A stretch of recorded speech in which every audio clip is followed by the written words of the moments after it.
Welcome to another edition of Josh's Jabs, where I take jabs at anyone in the world of sports. This week I'd like to take my first jab at Adam Jones. During winter break, Ethan and I watched a movie about concussions. We learned about how dangerous they are and how they need to be taken seriously by everyone.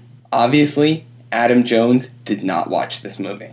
In case you missed it, Jones called out Antonio Brown for faking his concussion that he suffered during the Steelers-Bengals game last Saturday. Jones then stood by his statement after seeing the replay in which Antonio Brown went limp after a head-to-head collision with a Bengals defender. This is just unacceptable. As a human being, you need to understand that concussions are not a joking matter. People don't fake concussions. And Brown had no reason to fake the fact that he had a concussion. To say someone is lying about a concussion is like biting someone in the middle of a World Cup game. I understand that Jones apologized for his words after it was announced that Brown would be out for this week's game against the Broncos, but that doesn't make it better. There's a certain code in all sports that you respect injured players. Jones broke that code, so I jab Adam Jones for being a Class A jerk.